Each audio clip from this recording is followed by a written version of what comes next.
It's a morning where we have quite a bit to discuss weather-wise.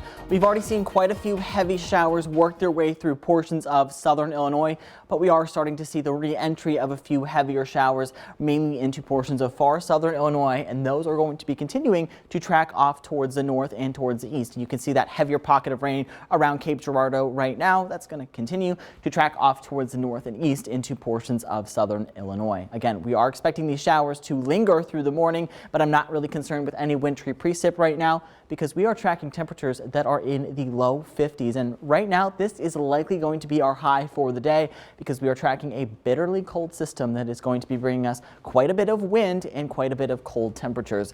We already have a wind advisory back towards our west, highlighted in that brown color, and that is for winds that are going to be between 20 and 30 miles per hour with gusts up to 50 miles per hour.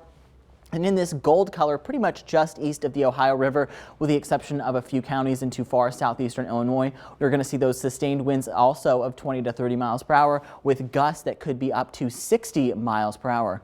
Already starting to see some gusty winds out there. We're seeing gusty winds around Carbondale of 60 miles per hour, 13 miles per hour around the Harrisburg area, and 8 miles per hour back towards Poplar Bluff. But these wind gusts are really going to be continuing as we go throughout the rest of the afternoon. Rain and a few showers and thunderstorms are likely through the rest of the morning before gusty winds usher in very cold and very Arctic air, which is going to be lasting through the weekend. And we're also tracking the possibility of a little bit of snow. Running the clock forward to 9 a.m., you can see all of us are still well above freezing, but we've already fallen to about 50 degrees. And by the time we make it to lunchtime, we're going to be in the upper 40s, and we're going to see those scattered showers back towards our west before those try to get out of their way by 4 o'clock. And we're going to see temperatures into the lower 30s and upper 20s further back towards the west.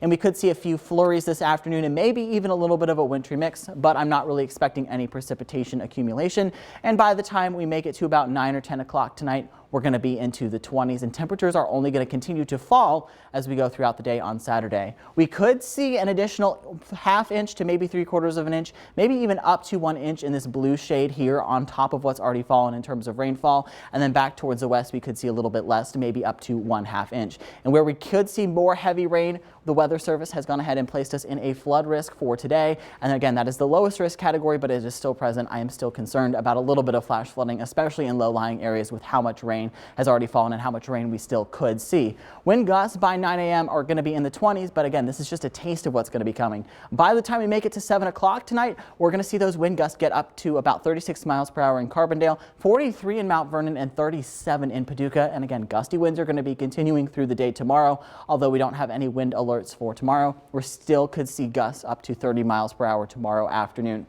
especially as we get into the 9 o'clock hour. And those wind gusts really aren't going to be helping our temperatures too much. We're going to be topping out tomorrow into the lower 30s for highs, but notice because of the winds, we are only going to be experiencing wind chill values that may only top out in the lower 20s.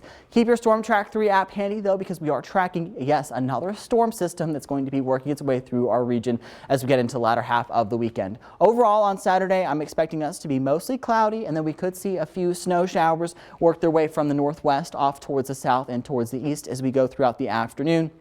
Not really expecting any substantial accumulation from those snow showers, other than possibly a dusting, maybe up to a ½ inch on grassier surfaces. And I know a lot of people have been talking about Sunday, and we are tracking the potential for snow in our area on Sunday. However, it's still a little too early to talk about snowfall totals, but what I can say is that we are trending to, or the heaviest snow I should say, is trending further towards the south. So it doesn't look like we're going to be impacted by the heaviest of snow.